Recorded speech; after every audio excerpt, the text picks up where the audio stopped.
నమస్కారం. ప్రేక్షకులందరికీ శుభోదయం. ఈనాటి శుభయోగం శీర్షికన తిరుప్పావై పాసురాల్లో భావాన్ని, దానిలో ఉన్నటువంటి విశేషార్థాన్ని స్మరించుకుందాం. ఆండాళ్ తల్లి శ్రీకృష్ణ పరమాత్మని ఎలా ప్రార్థిస్తుందంటే, స్వామి ఆశ్రయించిన వాళ్ళని అత్యంత ప్రేమతో రక్షించేవాడా, నల్లని మేనితో నిగనిగా మెరుస్తున్నటువంటి శ్యామసుందర, వటపత్రంపై నిద్రించిన ఓ వటపత్ర సాయి, వ్రతాన్ని మా పూర్వీకులైనటువంటి పెద్దవాళ్ళందరూ ఆచరించారు. వ్రతం ఆచరించటానికి మాకు కొన్ని వస్తువులు కావాలి. ఆ వస్తువులు నువ్వు అనుగ్రహించయ్యా. పాలలాగా తెల్లగా మెరుస్తూ ధ్వనిచేత లోకాలన్నిటినీ కంపింపజేసేటటువంటి నీ పాంచజన్య శంఖం మాకు కావాలి స్వామి. ఇంకా మంగళాశాసనం చెప్పేటప్పుడు మోగించేటటువంటి పెద్ద పెద్ద భేరీ వాద్యాలు కావాలి స్వామి. మంగళాశాసనాలు గానం చేసే భాగవతులు కావాలి స్వామి. మంగళ దీపాలు కావాలి స్వామి. మంగళ పతాకాలు కావాలి స్వామి. ఇవన్నీ కూడా మాకు దయతో అనుగ్రహిస్తే నీ వ్రతం చేస్తామంటూ ఆండాళ్ తల్లి ఈ పాసురంలో ప్రార్థిస్తోంది.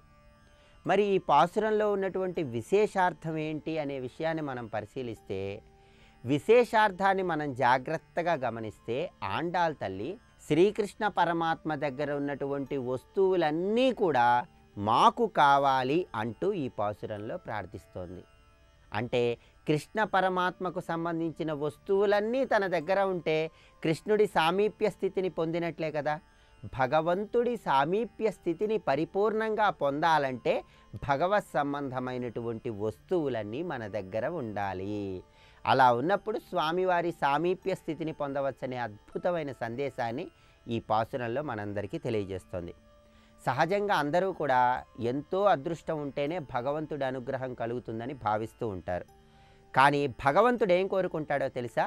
ఒక జీవుడు తనను చేరాడంటే అదే తన భాగ్యమని, అదృష్టమని భగవంతుడు పొంగిపోతాడని ఆండాళ్ తల్లి చెప్పింది. అంటే పరమాత్మ ఒక్క జీవుడైనా సరే, ఒక్క భక్తుడైనా సరే తన వైపు తిరిగి తన నామస్మరణ చేస్తే ఆయన ఎంతో ఉప్పొంగిపోతాడని ఆండాళ్ తల్లి చెప్తోంది. అందుకే స్వామివారి సామీప్య స్థితిని ఎవరైతే పొందుతారో వాళ్ళని చూసి స్వామివారు మురిసిపోతాడట, తన్మయత్వం చెందుతాడట.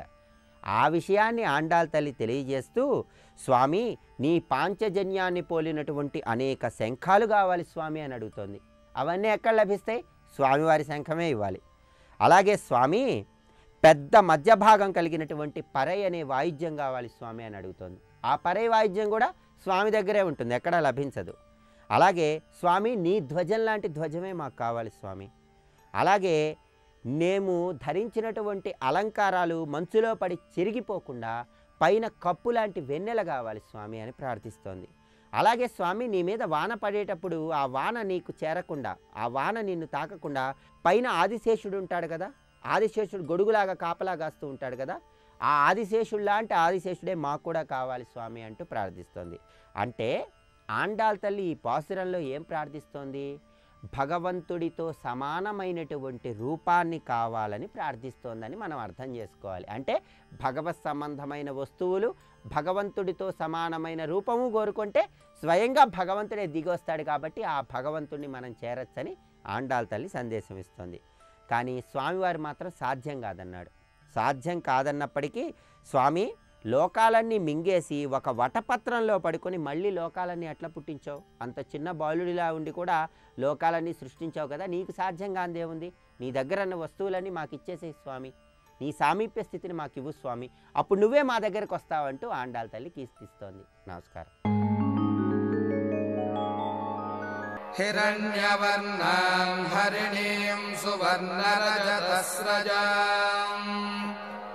చంద్రాం హిరణ్మయీం లక్ష్మీం జాతవేదో మమావహ. పరబ్రహ్మము నామరూపాత్మకమైన పాదజగత్తుని ఏర్పరిచి నిర్మించి నడిపిస్తున్నాడు అని నేను స్పష్టంగా తెలుసుకుంటున్నాను అనే మాటలు ఇక్కడ అర్థం చేసుకోవాలి. ధీరహ అనే మాట చాలా చమత్కారంగా వేశారు ఇక్కడ మహర్షి. పరమాత్మ ధీరుడు అన్నారు ఇంతవరకు, కానీ భాష్యం చెప్తూ విద్యార్థుల వారు ఇంకో మాట అన్నారు, అహం ధీరహ వేద అన్నారు. ధీరుడనైన నేను తెలుసుకుంటున్నాను అన్నారు. ఇక్కడ ధీర శబ్దం అహం ధీరహ దగ్గర కూడా అన్వయింపబడుతుంది, పురుష ధీరహ అని పరమాత్మకు కూడా అన్వయింపబడుతుంది. అలా పెట్టాడు పదం. అంటే పరమాత్మ ధీరుడే ఒప్పుకుంటున్నాం, కానీ ఆయన ఎవడు తెలుసుకోగలడు? నేను తెలుసుకోగలను. నువ్వు కూడా ధీరుడు అయితేనే తెలుసుకోగలవు. అది చెప్పడం ఇక్కడ. మనం ధీరులమైతేనే ధీరుడు గురించి తెలుసుకోగలం. నిర్వికారుడైన పరమాత్మను తెలుసుకోవాలంటే నువ్వు ముందు నిర్వికారుడివి కావాలి, నువ్వు వికారరహితుడివి కావాలి. ఇక్కడ మనకి కాళిదాసు మహాకవి చెప్తాడు, వికారహేతవు సతి విక్రయంతే ఏషాన్న చేతాంసి తయేవ ధీరాహ అన్నాడు. వికారము కలిగే పరిస్థితులు ఏర్పడినా తాను వికారానికి లోను కాని వాడెవడో వాడిని ధీరుడు అనాలి అన్నాడు. కనుక ధీరుడు అనే మాటకు ఒక అత్యద్భుతమైన అర్థం ఏం చెప్తున్నారంటే, మనోజ్ఞానేంద్రియాలని వశపరుచుకుని వాడు ధీరుడు. ఒకటే మాట. ధీరుడు అంటే ఎవడు మనస్సుని ఇంద్రియాలని నిగ్రహించుకుంటాడో వాడు ధీరుడు. అవునా లేదా చెప్పండి. సృష్టిలో దేన్నైనా మనం నిగ్రహించగలం, కానీ మనల్ని మనం నిగ్రహించుకోలేం. అందుకే లోకములన్నీయున్ గడియలోన జయించిన వాడ వింద్రియా నీకము గెల్వవైతివి అన్నాడు ప్రహ్లాదుడు హిరణ్యకశిపుని. అక్కడ ధీరుడెవడు? పిల్లవాడు ప్రహ్లాదుడు. వయస్సు రీత్యా వాళ్ళ నాన్నగారు యుగాల వయస్సు. ఏం లాభం? ధీరుడు కాడు. వీడు పంచశరద్వయస్కుడు, బాలుడు వించుకుగాని లేవు, 5 ఏళ్ల కుర్రాడు, కానీ ధీరుడు. కనుక ఆయనకు మాత్రమే తెలుసు సర్వమున్నతని దివ్య కళామయమంచు విష్ణునందుల్లము చేర్చి, ఆయనకి మాత్రమే తెలుసు. ఎందుకు? వాళ్ళ నాన్న గెలవలేని వాళ్ళని గెలిచేశాడు ఈయన. ఇంద్రియానీకము, ఇంద్రియాలని మనస్సును ఎవడు గెలుస్తాడో వాడు ధీరుడు. ఆ ధీరుడు మాత్రమే పరతత్వాన్ని తెలుసుకోగలడు, వాడే నిజమైన పూజ చేయగలడు. ధీరుడు చేసే పూజే నిజమైన పూజ, ధీరుడే సరిగ్గా ఆరాధించగలరు. అది నువ్వు ధీరుడివైతే ధీరుడైన పరమాత్మను ఆరాధించగలవు. ఎందుకంటే ఆ పరతత్వం ధీరా.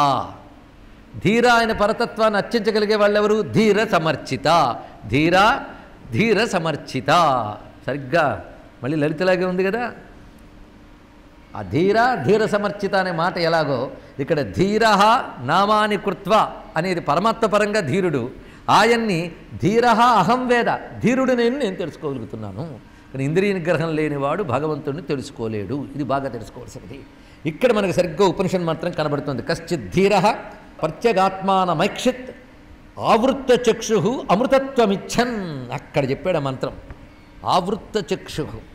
ఆవృత్త చక్షు అంటే వెనక్కి తిప్పిన చూపు కలిగిన వాడైతే ఆ ధీరుడు. కొంతమంది మాత్రమే ఉంటారయ్యా వాళ్ళు ఆవృత్త చక్షు. వీళ్ళు ప్రత్యక్ కన్నా ఆవృత్త చక్షు అన్న ఒకటే. ప్రత్యక్ దృష్టి కలిగినటువంటి వారు అంటే వెనక్కి తిరిగి చూడడం అంటే అంతర్ముఖత్వం, ముందుకు తిరిగి చూడడం అంటే బహిర్ముఖత్వం. కనుక ఎవడు ఆవృత్త చక్షుహో వాడు ధీరుడు. అటువంటి వాడు అమృతత్వం ఇచ్చన్, నిజమైన అమృతము కావాలనుకున్నవాడు. అమృతము అంటే నాశరహితమైన ఆనందము, ఇది అర్థం. నాశరహితమైన ఆనందం అంటే కైవల్యం. కానీ కైవల్యం కావాలనుకున్నవాడు, అమృతత్వం కోరినటువంటి వాడు ధీరుడై ఆవృత్త చక్షువై. మళ్ళీ లలితాశాస్త్రమే. అంతర్ముఖ సమారాధ్య బహిర్ముఖ సుదుర్లభ. బ్రహ్మ విద్య మీద ఆసక్తి కలిగిన వాళ్ళు మఠం వేసి కూర్చుంటే లలితలో ఉపనిషద్వాక్యాలు ఎన్నున్నాయో చెప్పుకుంటే అదొక అందమైన అంశం. అలా చెప్పుకోవడం కూడా జరిగింది. ఇక్కడ విష్ణు శాస్త్రం ఇదే చెప్తోంది, లలితాశాస్త్రం ఇదే చెప్తోంది. మరి విష్ణువు గురించి చెప్తూ దివీవ చక్షురాతతం సదా పశ్యంతి సూరయ అనే మాట వేరే చోట్ల విష్ణు సూక్తాల్లో కనబడుతుంది. సూర్యులు అంటే మహావీరులు, పండితులు. ఎవరా పండితులు అంటే ధీరులు. ఎవరా ధీరులు అంటే ఆవృత్త చక్షు అమృతత్వం ఇచ్చన్. అటువంటిది కావాలంటే ఇటువంటి ప్రవర్తన ఉండాలి. అలాంటి వాళ్ళు మాత్రమే తెలుసుకోగలరు. కానీ అహం నేను ధీరుడనై ఆయన తెలుసుకుంటున్నాను. దీని గురించి విజ్ఞానుల వారు చెప్తూ ఈ మాట ఎవరన్నారంటే యథోక్త విరాట్ పురుష ధ్యానం అత్ర ప్రతిపాద్యతే అన్నారు. విరాట్ పురుషుని ధ్యానం ఎలా చేయాలనేది ఇక్కడ ప్రతిపాదింపబడుతోంది అన్నారు. విరాట్ పురుష ధ్యానం ఏమిటి? విరాట్ పురుషుడు మహాంతం ఒక లక్షణం. అదేవిధంగా పురుషం ఆదిత్యవర్ణం తమసస్తు పారే అని చెప్పడంలో విరాట్ పురుషుడు అంటే ఏమిటో చెప్పబడింది. అలాంటి ఆయన్ని ధ్యానం చేయడమే తెలుసుకోవడం. అలా ధ్యానం చేస్తూ తత్ర మంత్రద్రష్ట స్వకీయం ధ్యానానుభవం ప్రకటయతి. ఈ మంత్రాన్ని దర్శించిన ఋషి తన ధ్యానానుభవాన్ని ఇక్కడ చెప్పాడు. అందుకే అహం అని ఆ ఋషి చెప్తున్నాడు, నేను తెలుసుకుంటున్నాను అని మాట. ఇక్కడ మరొక అర్థం, అత్యద్భుతమైన అర్థం ఏంటంటే ఎవడు ఆ పరమపురుషుడై ఉన్నాడో ఆయన నామరూపాత్మక జగత్తు ఏర్పరిచినప్పుడు నామరూపాత్మక జగత్తులో చైతన్యంగా ఆయనే ఉన్నాడు. అప్పుడు నేను ఎక్కడున్నాను? పరమాత్మ నామరూపాత్మక జగత్తులో చైతన్యంగా ఉన్నప్పుడు నేను ఎక్కడుండి మాట్లాడుతున్నాను? ప్రపంచం నుంచి బయట నుండి మాట్లాడుతున్నానా? ప్రపంచంలో ఒక్కడనేగా. అప్పుడు నాకు రూపం ఉందా లేదా? నాకు రూపం ఉంది, నాకు నామం ఉంది. మనుష్య అనేది జాతి నామం అయితే వ్యవహారం కోసం పెద్దలు పెట్టిన పేరు, లోకం పెట్టిన పేరు ఒకటి వెలగబడుతూనే ఉంది ఇక్కడ. కనుక ఒక నామము ఒక రూపం నాకు ఉన్నాయి. నామం రూపం నాకున్నప్పుడు నామరూపములు ఏర్పాటు చేసిన వాడు ఎవడని చెప్పావు ఇంతవరకు? పరమపురుషుడు. అంటే నీ నామరూపాలు కూడా వాడే ఏర్పాటు చేశాడు. అప్పుడు నామరూపాలు ఏర్పాటు చేసిన వాడు ఎక్కడున్నాడు? ఇప్పటి వరకు చెప్పుకున్నట్లు ఈ నామరూపాత్మైన జగత్తంతా తానే వ్యాపించిపోయి ఉన్నాడు. వ్యాపించిన వాడు ఎలా ఉన్నాడు? వాటి వికారాలకు అంటకుండా ఉన్నాడు. ఏ రూపంలో ఉన్నాడు ఇప్పుడు చెప్పండి? నామరూపాత్మకమైన జగత్తులో పరమాత్మ ఏ రూపంలో ఉన్నాడు? నామంతో రూపంతో ఉన్నాడా? నామంతో రూపంతో ఉంటే మళ్ళీ జగద్వికారం అవుతుంది. ఆయన రూపం కాదు అది. నామరూపం ప్రపంచ లక్షణం, ఆయన లక్షణం నామరూపం కాదు. నామరూపాలు ఆయన వల్ల కలగవచ్చు, కానీ ఆయనకు నామరూపాలు. అటువంటిప్పుడు నామరూపాల జగత్తులో ఆయన ఎలా ఉన్నాడు? ఇది ఆలోచించండి. కొందరు మనకు బొమ్మలు వేస్తూ ఉంటారు. ఒకడు విష్ణువుని ధ్యానిస్తున్నాడంటే ఇలాగ వాడు కూర్చున్నట్టు, వాడు హృదయంలో విష్ణువు ఫోటో ఒకటి ఇప్పుడు సూపర్ ఇంపోజ్ చేసి ప్రింట్ చేయొచ్చు. వాడు హనుమంతుడిని ధ్యానిస్తున్నాడంటే హనుమంతుడి ఫోటో ప్రింట్ చేయొచ్చు, విష్ణువు ఫోటో సూపర్ ఇంపోజ్ చేయొచ్చు. అలా ఉన్నాడా విష్ణువు? ఉంటే ఆయనకో రూపనామం వచ్చేసినట్టు లెక్క. ఎలా ఉన్నాడు? ఇది చెప్తున్నాడు. మహాంతం ఆదిత్యవర్ణం, అఖండము కాని తేజో రూపంతో ఉన్నాడు నీ లోపల. వీటన్నిట్లో ఉంటూనే వీటికి అంటకుండా ఉన్నాడు. వాడి స్వరూపం, ఆ స్వరూపమే నేను అని గ్రహించడమే అహం వేద. ఎవడైతే నామరూపరహితుడై కేవల సత్ చిద్రూపుడై ఉన్నాడో, ఆ సచ్చిద్రూపుడైనటువంటి పరమాత్మ తత్వమే నేను. అంతేగాని నామరూపములు నేను కాదు. నామరూపముల్లో ఉన్నటువంటి ఆ చిద్రూపం ఏది ఉందో ఆ చిత్తత్వమే నేను అని నేను తెలుసుకుంటున్నాను అని అర్థం. ఇక్కడ ఇది స్పష్టముగా అహం బ్రహ్మాస్మి అనే వాక్యమే ఇందులో ప్రతిపాదింపబడుతున్నది. మొత్తానికి భగవంతుడు వీటన్నింటి సృజించి ఉన్నటువంటి వాడు వీటికి అంటకుండా ఉన్నాడు కనుక వాడిని నేను తెలుసుకోవాలంటే నేను కూడా నామరూపాలకు అంటకుండా ఉండాలి. అందుకే వాడు ధీరుడైతే నేను ధీరుడిని కావాలి. నేను ధీరుడిని అయితే కానీ వాడిని తెలుసుకోలేను. ఎప్పుడైతే నామరూపాలకు అంటని చైతన్యం అని ఎప్పుడు తెలుస్తుంది? నామరూపాత్మకమైన శరీరాన్ని ఇంద్రియాలను నిగ్రహించినప్పుడు తెలుస్తుంది. ఆ నిగ్రహం అంటూ ఏర్పడిన తర్వాత లోపలున్న చైతన్యం యొక్క అసలు తత్వాన్ని గ్రహించి అదే నేను అనేటువంటి బ్రహ్మైక్య భావాన్ని పొందుతాడు. అలా పొందినటువంటి వాడు తప్పకుండా తమసస్తు పారే అజ్ఞానిక ఆవల ఉన్నటువంటి తత్వాన్ని పొందుతాడు. ఇది చెప్పబడుతున్నది ఇక్కడ. కనుక జీవికి పరమార్థం ఏమిటి? మనుష్య జన్మకు పరమార్థం ఏమిటి అంటే తాను బ్రహ్మమే అని తెలుసుకొనుట. ఇది ప్రధానమైనది. అంటే అంత స్పష్టంగా అద్వైత తత్వాన్ని ఉపనిషద్ భాగాలే కాదు, వేదంలో పురుష సూక్తం వంటి భాగములు కూడా మనకు చెప్తున్నాయి ఇక్కడ. అది తెలుసుకునే వరకు శాంతి లేదు. అది తెలుసుకునే ప్రయత్నం చేయాలి. అందుకే ఇప్పటి వరకు చెప్పబడుతున్నదంతా పరమపురుషుడే అని నేను తెలుసుకుంటున్నాను. అందుకే ఇక్కడ నామరూపే వ్యాకరవాణి అని ఉపనిషత్తు మరొక చోట చెప్తోంది. నామరూపములుగా పరమాత్మే ఇదంతా చేసినది అని. రూపభేదం బట్టి నామం వచ్చింది, కానీ చైతన్యానికి ఆ భేదం లేదు కదా. ఇది గ్రహించమని చెప్తూ వేదమంత్ర ద్రష్ట తన బ్రహ్మ సాక్షాత్కార అనుభవాన్ని ఇందులో చెప్పారు అని. అంటే త్రికాలాలలోనూ నశించని సత్స్వరూపం ఏదైతే ఉన్నదో అది పరమాత్మ. త్రికాలాలలోనూ మార్పు చెందుతూ నశించే లక్షణము కలిగింది నామరూపాత్మక జగత్తు. ఇప్పుడు అర్థమైంది కదా. కనుక నాశన లక్షణం కలిగింది నామరూపాత్మ జగత్తు, నాశరహిత తత్వం సత్తత్వం. అటువంటప్పుడు నేను ధీరుడనై ఆ సత్తత్వమును తెలుసుకుంటున్నాను. తెలుసుకొనుట అనే మాటకు అర్థం అనుభవము పొందుతున్నాను. ఇది అర్థం. వేద అనే శబ్దానికి అనుభవం పొందుతున్నానని. తెలుసుకుంటా అంటే ఇన్ఫర్మేషన్ గ్యాదరింగ్ కాదండి. తెలుసుకొనుట అనుభవంలోకి తెచ్చుకొనుట. బ్రహ్మమును అనుభవంలోకి తెచ్చుకోవాలి. సర్వాతీతమైన బ్రహ్మమును అనుభవంలోకి తెచ్చుకుంటే అనుభవం వచ్చినప్పుడు నువ్వేమయ్యావు? బ్రహ్మమే అయ్యావు. ఇక్కడ బ్రహ్మం అనుభవానికి వస్తూ నువ్వు బ్రహ్మమే అవుతావు. ఆ బ్రహ్మమును నిరంతర చింతన చేసి ఆయన సత్స్వరూపాన్ని తెలుసుకుని నేను ఎక్కడున్నాడో గ్రహించిన తర్వాత బ్రహ్మముగానే అయ్యేనని తెలుసుకున్నాను. ఇంత రమ్యమైన భావం ఉంది. ఇది 16వ రుక్కండి అయిపోయింది. 16వ రుక్కు దేనితో పూర్తయింది? అహం బ్రహ్మాస్మితో పూర్తయింది. అదే పరమార్థం. అక్కడితోనే పూర్తి అయిపోవాలి అందరూ. అసలు అక్కడితోనే పూర్తి. అది లభించకపోతే పూర్తి కాదు, మళ్ళీ జనన మరణ పరంపరలో పడతాం. ఇది తెలిసింది కదా. కానీ పూర్తి అగుట అంటే మరి వెనక్కి తిరిగి రావలసిన పని లేకుండుట. ఇది అర్థం. సర్వం శ్రీ మహాలక్ష్మి చరణారవిందార్పణమస్తు. స్వస్తి.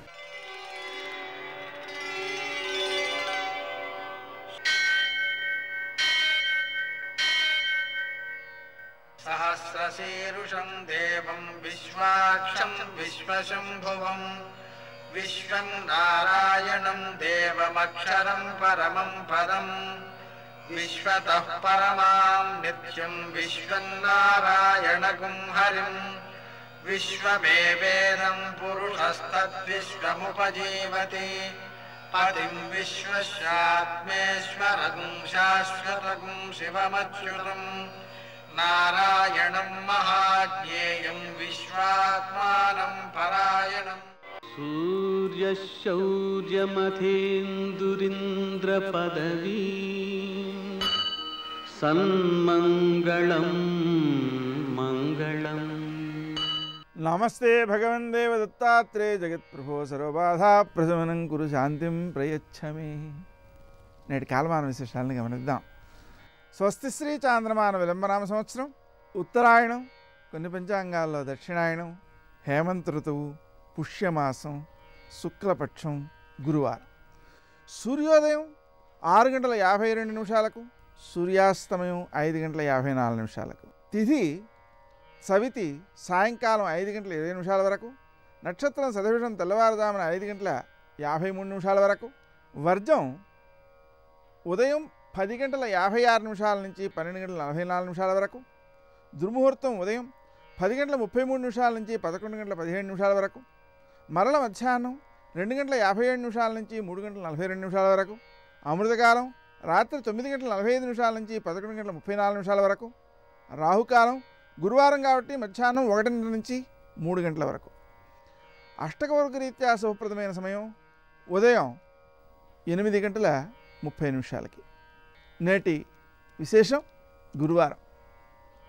అలాగే ధనుర్మాసంలో 25వ శుభదివసం గురువారం కాబట్టి మనం దత్తాత్రేయుని ఆరాధించుకోవడం ద్వారా లోకంలో జరిగేటువంటి సకల ఘటనల నుంచి కూడా జ్ఞానాన్ని సంపార్జించేటువంటి అవకాశం ఏర్పడుతుంది. అలాగే 25వ పాశురంలో గోదాదేవి ఆ భగవంతుణ్ణి యశోద నందుల యొక్క ప్రేమ ఫలంగా, అలాగే ముద్దు చేసి గారాబం చేస్తున్నటువంటి అల్లరి కృష్ణుడుగా, నిజానికి ఆ అల్లరి అనేటువంటిదే వాళ్ళకి ఆనందాన్ని ఇస్తుంది కాబట్టి అల్లరి కృష్ణుడిగా నిన్ను యశోద ఒకసారి కట్టేసింది, తల్లి దండించింది. అయినా నీవు అతి చక్కని ప్రేమను ఆమె యందు చూపిస్తూ నీ యొక్క విశ్వరూపాన్ని ఆమెకు చూపించి ఆమె జన్మ తరింపజేశావు, అనుగ్రహించావు. అలా అవతారమూర్తివై మాతృ ప్రేమతో కరుణించినటువంటి ఓ స్వామి, నువ్వు ఆ అనుగ్రహాన్ని మాయందు కూడా చూపవయ్యా అంటే భగవంతుని మనం ప్రార్థించేటప్పుడు గతంలో ఎక్కడెక్కడ అనుగ్రహాన్ని చూపించాడో వాటిని స్మరించుకోవడం ద్వారా మనలో సంపూర్ణమైనటువంటి విశ్వాసం ప్రబలుతుంది. ఆ విశ్వాస బలంతో మనం భగవంతుడిని గాఢంగా ప్రేమించగలుగుతాం. అందుకని ఆ విధంగా ప్రార్థిస్తోంది గోదాదేవి. దీన్ని బట్టి మనం అర్థం చేసుకోవాల్సినది, నాకేది కావాలో ప్రార్థించడమే కాకుండా గతంలో ఎవరెవరిని అనుగ్రహించాడో ఆ భగవంతుడు వారందరినీ కూడా స్మరిస్తూ భక్తానుకంపి అయినటువంటి అతని యొక్క ఆ దయను ప్రార్థించాలి. నేటి ఆణిముత్యాలు.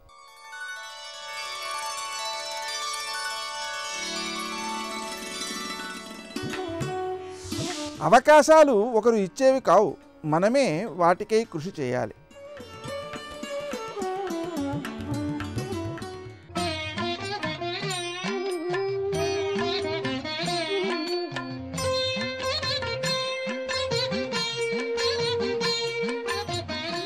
ఓం నమో నారాయణాయ. ఓం నమః శివాయ. శ్రీమాత్రే నమః.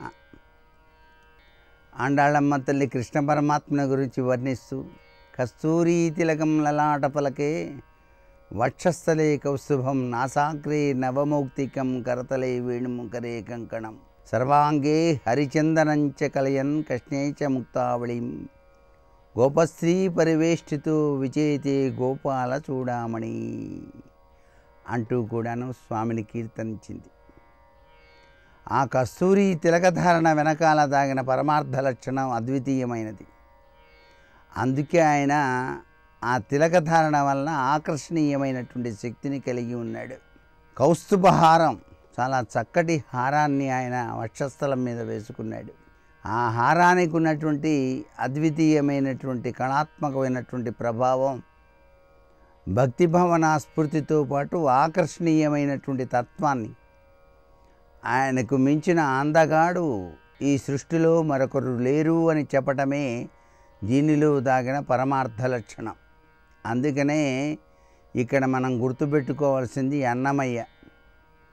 అన్నమయ్యకు కూడాను అందమైనటువంటి ప్రపంచంలో అందాన్ని చూపిస్తాను రావలసింది అని వెంకటేశ్వర స్వామి అన్నమయ్యకు సాక్షాత్కారం చేసి అసలు సిసలైన కృష్ణ పరమాత్మ స్వరూపాన్ని చూపిస్తే కనుగంటి అంటూ ఈ ప్రపంచంలో ఈ సృష్టిలో ఇంతకన్నా అందమైనటువంటిది మరేదీ లేదు కదా అని అభివర్ణించడం జరిగిందే. అట్లాగే ఈ సృష్టికి మూల కారణమైనటువంటి ఆ పరమాత్మ లీలాతత్వం వెనకాల ఏ వ్యక్తి అయితే తనలో ఉన్నటువంటి జ్ఞానప్రాప్తి తత్వాన్ని 10 మందికి పంచాలి అని భావిస్తాడో, అతనిలో ఉన్నటువంటి కల్మషాలన్నీ తొలగించడానికి కూడా పరమాత్మ తానుగా వచ్చి జ్ఞాన మార్గంతో అవలంబించవలసినటువంటి విధి విధానాలన్నింటినీ నేర్పేటువంటి అద్వితీయమైనటువంటి చర్య కలిగినటువంటి వాడు పరంధాముడు అని. పరమాత్మ ఇంత గొప్ప విశాలవంతమైనటువంటి హృదయం కలిగిన వాడు కాబట్టే ఆయన ఎవరికి ఏ రీతిన మోక్షప్రదమైనటువంటి జీవన విధానాన్ని కలిగించాలి, వారిలో దాగి ఉన్నటువంటి జిజ్ఞాసా జ్ఞాన తత్పరతను 10 మందికి ఏ విధంగా పంచి ప్రజలందరికీ కూడాను ఆ గోవిందుని లీలాతత్వ విశేషాలని ప్రజలకు తెలియజేయాలో నిర్దేశించటానికి అవతార స్వరూపతత్వంలో కూడాను ఆయన సాక్షాత్కరిస్తూ ఉంటాడు అని చెప్పేసి ఇక్కడ మనం పాసురాల రీత్యా గ్రహించవలసినటువంటి విశేషాంశం. సర్వే జనా సుఖినో భవంతు.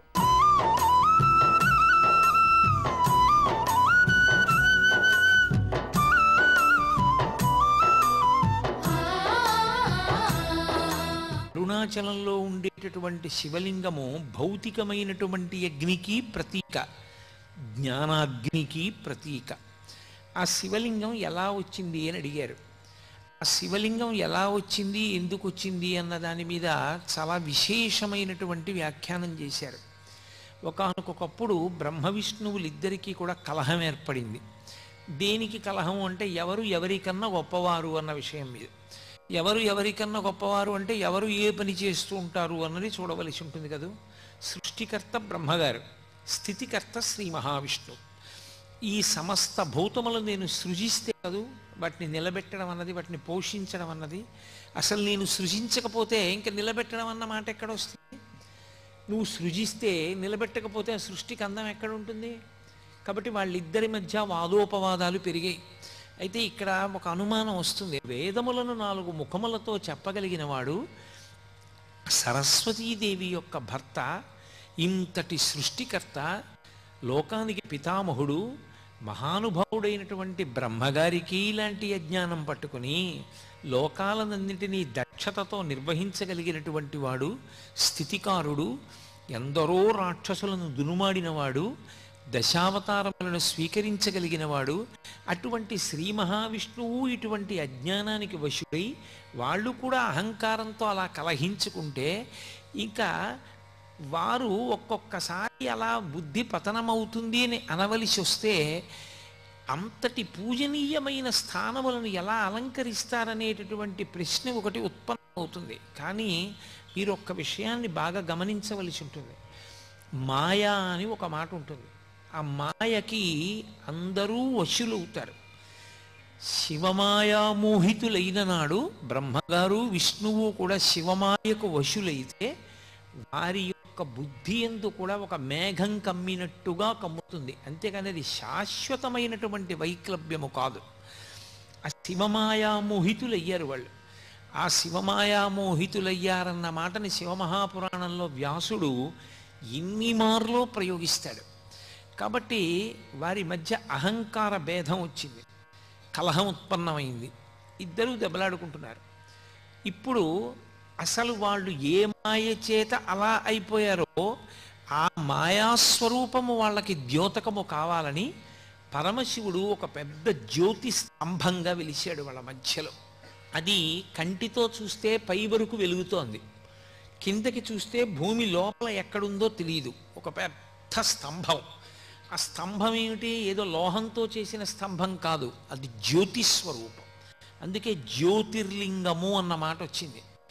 జ్యోతిర్లింగము అన్న మాటకు అర్థం అక్కడ ఏదో జ్యోతి ఉంటుంది, లేకపోతే దీపం వెలుగుతూ ఉంటుంది అని కాదు దాని అర్థం. జ్యోతిర్లింగము అన్న మాట ఎక్కడ వాడినా మీరేం గుర్తుపెట్టుకోవాలంటే అది జన్మ జన్మాంతరముల నుండి మనని వెంటాడుతున్నటువంటి అజ్ఞానాన్ని, ఇంకా కొన్ని కోట్ల జన్మలెత్తడానికి అవసరమైనంత పాపాన్ని, ఆ పాపము వలన ఏర్పడిన కర్మబంధములను, మనలోని పశుత్వాన్ని కాల్చివేసి జ్ఞానమిచ్చి మళ్ళీ పుట్టవలసినటువంటి అవసరాన్ని తీసివేయగలిగినటువంటి రాశీభూతమైన శక్తి ఎక్కడున్నదో దానికి జ్యోతిర్లింగమని పేరు. ఎందుచేత? జ్యోతి అంటే దీపం. దీపం ఎక్కడుందో అక్కడ చీకటి ఉండదు.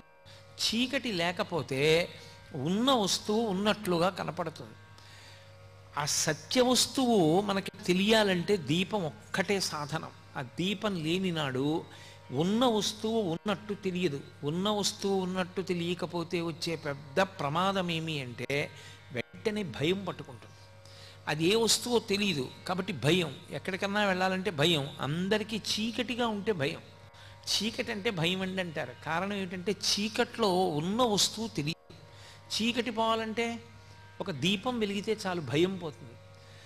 మృత్యువు పట్ల అందరికీ భయం ఎందుకుంటుంది అంటే ఈ శరీరం పడిపోతుంది అని. కానీ ఈ శరీరం పడిపోవడం అనేటటువంటిది జరిగి తీరుతుంది. కానీ ఎప్పుడూ పడకుండా ఉండేటటువంటిది ఆత్మ. ఆ ఆత్మ ఎరుకలోకి వచ్చి శరీరము అసత్యం అనేటటువంటి భావమునందు త్రికరణ శుద్ధిగా నిలబడగలిగినటువంటి శక్తిని ఇవ్వగలిగినటువంటి దీపస్వరూపానికి జ్యోతిర్లింగమని పేరు. ఇప్పుడు దానినే మహాశివరాత్రి అంటారు. ఆ పెద్ద జ్యోతి స్తంభం ఒకటి వెలిగింది ఆ బ్రహ్మగారు శ్రీ మహావిష్ణువు మధ్యలో. అది ఎంత ఉంది అని అడిగారు. దాన్ని వర్ణన చేసింది యజుర్వేదం. రుద్రాధ్యాయానికి ప్రార్థనా శ్లోకం చెప్తూ ఆ పాతాళ నభస్థలాంత భువన బ్రహ్మాండం ఆ విస్ఫురత్ జ్యోతిస్ఫాటికలింగమౌళి విలసత్పూర్ణేందు వాంతామృతై అంది. అది కింద ఎక్కడుంటుంది, ఏముంటుంది అని అడిగితే అక్కడ వరకు వెళ్ళింది. అంటే ఎక్కడ వరకు ఉంటుంది అంటే పాతాళలోకం వరకు చెప్తారు. ఇంకా కింది వరకు వెళ్ళిపోయింది. పైన బ్రహ్మాండమా విస్ఫురత్, ఈ బ్రహ్మాండములు ఎంతవరకు ఉన్నాయో వాటన్నిటినీ దాటిపోయింది. అందుకే మనకి ఇప్పటికీ కొన్ని ప్రధానమైనటువంటి దేవాలయాల్లో మీరు చూస్తే ఆవిర్భావలింగము అని ఉంటుంది. ఆ లింగం దేవాలయంలో ఉండదు, దేవాలయం వెనక గోడ మీద ఉంటుంది. శ్రీకాళహస్తి క్షేత్రంలో దేవాలయం వెనక గోడ మీద కనపడుతుంది. శివలింగం ఉండి శివలింగం మధ్యలో ఏదో చిన్న అవరోధం తొలగినట్టుగా ఉండి దాని మధ్యలో శివుడు సాకారంగా ఉంటాడు. పై భాగం సరిగా కనపడదు, కింద భాగం సరిగా కనపడదు. కింద ఒక పంది ఉంటుంది కిందకి తవ్వుతూ వెడుతున్నట్టు, పైన ఒక హంస ఉంటుంది ఎగురుతున్నట్టు. అదే ఆవిర్భావలింగం. ఆవిర్భావలింగం అంటే ఆ జ్యోతి స్తంభం ఏర్పడినప్పుడు శ్రీ మహావిష్ణువు దీని యొక్క ఆది నేను కనుక్కుంటానని వరాహస్వరూపాన్ని పొంది భూమిని తవ్వుకుంటూ కిందకి వెళ్ళారు. చతుర్ముఖ బ్రహ్మగారు హంసవాహనాన్ని అధిరోహించి ఊర్ధ్వముఖ చలనం చేశాడు. అలా కొన్ని వేల దివ్య సంవత్సరములు ప్రయాణం చేశారు ఇద్దరు. ప్రయాణం చేసి వెళ్ళి వెళ్ళి వెళ్ళి వెళ్ళి ఎంత లోపలికి వెడుతున్నా జ్యోతిస్తంభం వెడుతూనే ఉంది. పైకి బ్రహ్మగారు ఎంత దూరం వెడుతున్నా జ్యోతిస్తంభం వెడుతూనే ఉంది. ఇక బ్రహ్మగారికి చాలా అలసట కలిగింది. ఇక నేను వెతకలేను, నా వల్ల కాదనుకున్నాడు. శ్రీ మహావిష్ణువు రజోగుణ ప్రధానుడు కాడాయన. అందుకే బ్రహ్మగారిని ఎరుపు రంగుతో సంకేతిస్తారు. ఆయన రజోగుణ ప్రధానుడు. సృష్టి ఎక్కడ ఉన్నా రజోగుణ సంబంధం. అందుకే ఆయన ఎరుపు రంగులో చూపిస్తారు ఎప్పుడు. కాబట్టి రజోగుణానికి ఉండేటటువంటి లక్షణం ఏమిటంటే పక్కనే దానికి అహంకారం కూడా ఉంటుంది. అందుకని తొందరగా బ్రహ్మగారికి అహంకారం కలిగింది. కలిగి అది ఎంత దూరం వెళ్ళిపోయిందంటే పైనుంచి పడిపోతోంది ఒక మొగలి పువ్వు. దాన్ని పట్టుకున్నాడు ఆయన. నువ్వు ఎక్కడి నుంచి పడుతున్నావు అని అడిగాడు. నేను శివుని యొక్క తల మించి కింద పడుతున్నాను లింగం పైనుంచి అంది. ఇంకెంత దూరం ఉంది అని అడిగాడు. నాకు తెలియదు, కానీ నేను ఇలా పడడం మొదలుపెట్టి కొన్ని వేల దివ్య సంవత్సరములు అయిపోయింది అని. అంటే ఎంత పై వరకు ఉన్నదో ఈ శివలింగానికి ఆద్యంతములేమిటి నేను కనుక్కోలేనని ఆయన అన్నాడు. నేనే నిన్ను పూజ చేశానని తీసుకొచ్చానని సాక్ష్యం చెప్పాలి అన్నాడు. స్థానం చతుర్ముఖ బ్రహ్మగారి స్థానం, పితామహుడు, ఆయన్ని కాదనలేక మొగలిపువ్వు అంగీకరించింది. సురభి కనపడింది అక్కడ, కామధేనువు. ఆ ఆవుని అడిగాడు సురభిని, నువ్వు సాక్ష్యం చెప్పాలి నేను శివలింగం యొక్క పైభాగాన్ని చూశాను అని. అలాగే చెప్తానది. అవి రెండు వెళ్ళిపోయాయి. బ్రహ్మగారి కిందకు వచ్చేసారు, విష్ణువు పైకి వచ్చారు. విష్ణువు ముందు పైకి వచ్చి అన్నారు, ఆయన స్థితికారుడు, ఆయన యందు ఎక్కువసేపు మాయ ఆవహించి ఉండే అవకాశం ఉండదు. ఆయన అన్నాడు, నేను చూడలేదు, శివలింగం యొక్క ఆది నాకు కనపడలేదు.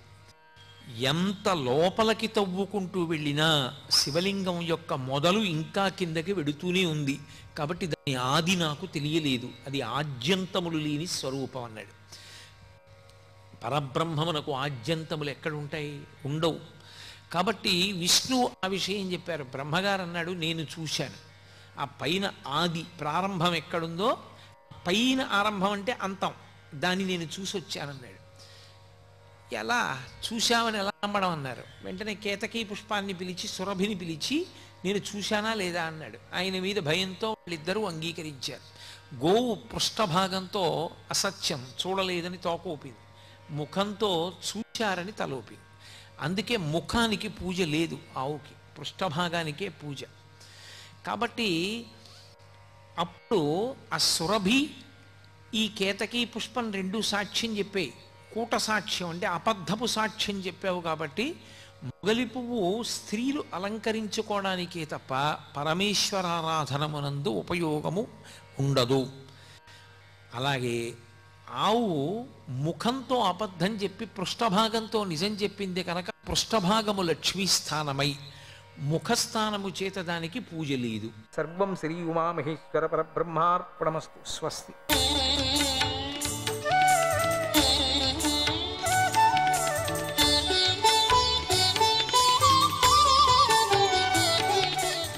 శ్రీ మహాగణపతే నమః.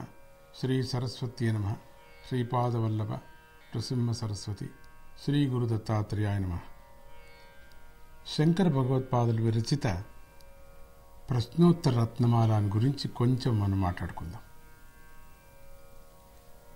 అంటే ఈ రోజు నుంచి మనం ఆయన మహానుభావుడు బోధించినటువంటి ప్రశ్నోత్తర రత్నమాల అందరికీ తెలిసిందే, కానీ ఇంకో పని మనం జ్ఞాపకం చేసుకుందాం. దీంట్లో విశేషం ఏమిటంటే గురువైనటువంటి శంకరులే ప్రశ్న వేస్తున్నారు, ఆయనే కూడా సమాధానం కూడా చెప్తున్నారు. గురువే బ్రహ్మగా ప్రశ్నని పుట్టిస్తున్నాడు, గురువే విష్ణువుగా ప్రశ్నకి సమాధానం చెప్తున్నాడు, గురువే శివుడిగా ఆ ప్రశ్నని నాశనం కూడా చేస్తున్నాడు. అంటే ఈ ప్రశ్నలు పైకి సులభంగా కనిపించినప్పటికీ కూడా వీటిలో గూఢార్థం చాలా ఉంది. ఈ ప్రశ్నోత్తర రత్నమాలికలో ప్రతి ప్రశ్న, ప్రతి ఉత్తరం కూడా ఒక్కొక్క రత్నమే. మనిషి జీవితంలో ఎలా ఉండాలో, దేన్ని గౌరవించాలనో అటువంటి చూపేటువంటిదే ఈ ప్రశ్నోత్తర రత్నమాలిక. సామాన్యంగా మనమందరం ఎవరైనా ఏదైనా ప్రశ్నించాల్సి వచ్చినప్పుడు ఈ కొండ ఎంత ఎత్తుంది, ఈ నది ఎంత పొడవుంది, ఈ సముద్రం ఎంత లోతుంది అని మనకు సంబంధించినటువంటి దాని గురించి కాక వేరే వాటి గురించి మనం ప్రశ్నిస్తాం.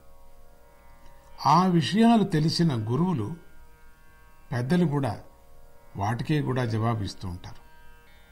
ఈ ప్రశ్నోత్తర రత్నమాలికలో అలా కాక శిష్యుడినే అనేటువంటి వాడు సద్గురువును దేని గురించి ప్రశ్నించాలి, ఎలా ప్రశ్నించాలి అనే విషయాన్ని, అలాగే గురువు వాటికి ఎలా బదులివ్వాలి అనేటువంటి విషయాన్ని చూపించారు.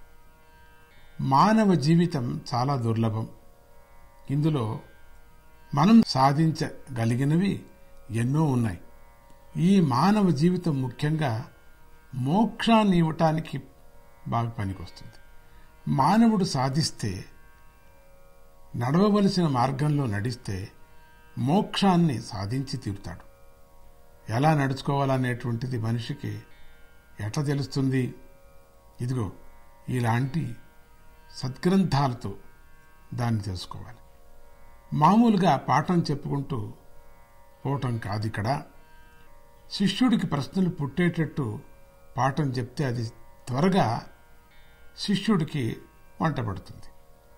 ప్రశ్నలు ఎలా వేయాలో కూడా శిష్యుడికి తెలిసి బాగుండాలి. అలాగే దాన్ని మరి ఎక్కువగాను కాకోకుండా, మరి తక్కువగాను కూడా కాకోకుండా సమాధానం చెప్పటం గురువుకి బాగా తెలిసి ఉండాలి అనేటువంటి విషయాన్ని కూడా శంకర భగవత్పాదులు మనకు ఈ ప్రశ్నోత్తర రత్నమాలిక ద్వారా తెలియజేస్తున్నారు. అందుకే శంకరులు ప్రశ్నోత్తర రత్నమాలికను కంఠస్థం చేస్తే ఐకమూష్మిక శ్రేయస్సు లభిస్తుంది. అంటే మొదటి శ్లోకంలో చెప్తున్నారు, ధర్మార్థ కామ మోక్షాన్ని పొందాలి అనుకునేటువంటి మానవ జాతికి ఆవశ్యకంగా తెలుసుకోవలసినటువంటి విషయాల్ని ఈ ప్రశ్నోత్తర రత్నమాలిక ద్వారా మనకు అందిస్తున్నారు శంకరులు. ఏ విద్యకైనా, తత్వానికైనా, జ్ఞానానికైనా గురువు అనేది చాలా ముఖ్యం. కనుక దీనిలోని మొదటి ప్రశ్నలోనే మనకి గురు శిష్యుల యొక్క సంభాషణ ఎట్లా ఉండాలి, శిష్యుడు సద్గురుమూర్తి అయినటువంటి పరమాత్మను ఏ విధంగా సంబోధన చేయాలి, గురువు అంటే ఎవరు అనేటువంటి అంశాలు మనకి తెలియజేశారు. నిజమైనటువంటి జ్ఞానం గురు అనుగ్రహంతోనే లభిస్తుంది. కనుక అటువంటి జ్ఞానానికై గురువును వినయంగా ప్రార్థించాలి. ఈ విషయాల్ని ఇక మనకు ముందుగా ఈ ప్రశ్నల్లో మనం చూద్దామా ఎట్లా అర్థమవుతుందో. ఏకాగ్రత చాలా ముఖ్యమైనది. ప్రతి ఒక్కటి కూడా అర్థం చేసుకొని దీన్ని ప్రశ్న అడగటం ఒకటి, సమస్యను కేవలం అడగటం అని కాదు, ఆచరణలో ఎట్లా పెట్టాలనేది ముందు మనం తెలుసుకుందామా. ఇంతవరకు మనం అనుకున్నాం కదా ప్రశ్నోత్తర రత్నమాలిక అని భగవత్పాదులది. మొదటి ప్రశ్న, భగవన్ కిముపాదేయం. గురువుని సంబోధించటంలోనే శిష్యుడి యొక్క సంస్కారం, భక్తి వ్యక్తమవుతాయి. ఈ శ్లోకంలో శిష్యుడు తన సంశయాన్ని తీర్చుకునే ముందు గురువుని భగవంతుడితో సమానంగా భగవన్, పరమాత్మ అని సంబోధిస్తున్నాడు. అందుకే మన పెద్దలు గురుర్బ్రహ్మ గురుర్విష్ణు గురుర్దేవో మహేశ్వర అన్నారు. ఇది ప్రతి శిష్యుడు గమనించవలసినటువంటి అంశం. కిముపాదేయం అని శిష్యుడు ప్రశ్నిస్తున్నాడు. అంటే లోకంలో హితాన్ని కోరేవాడి చేత అవశ్యంగా స్వీకరించటానికి యోగ్యమైనది ఏది అని అడుగుతున్నాడు. గురువచనం అంటే మనం ఏది దొరికితే దాన్ని స్వీకరించడం మంచిది కాదు. పరీక్షిత్తు తాను 7 రోజుల్లో చనిపోతానని తెలిసినప్పుడు మునులందరినీ కూడా 7 రోజుల్లో తాను ముక్తిని పొందటానికి ఏమైనా ఉపాయం చెప్పమని ప్రార్థించాడట. అప్పుడు సుఖబ్రహ్మ భాగవతాన్ని వినమని చెప్పారు. పురాణాల్లో నేమి అనేటువంటి ఇంకొక రాజు కూడా ఉన్నాడు.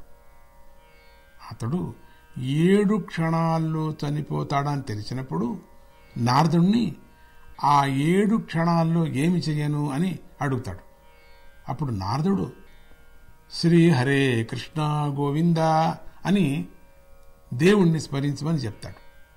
అదేవిధంగా ఇక్కడ హితాన్ని కోరేవాడు నేర్చుకోవటానికి అవశ్యమైనటువంటి ఏది అనేటువంటి ప్రశ్నకి సమాధానం గురువచనం అని చెప్తున్నారు. అంటే గురువు మాటలు, పెద్దల మాటలు వినమని చెప్తున్నారు అని. వినటమే కాక వాటిని ఆచరణలో పెట్టమని కూడా చెప్తున్నారు. ఇక రెండవ ప్రశ్న, హేయమపిచ కిం అంటే వదిలేయవలైనటువంటిది ఏది, అసహ్యం కనపడేటువంటిది, అటువంటి భావన వచ్చేటువంటిది ఏది, దాన్ని వదిలేసేది ఎట్లా అంటే అకార్యం.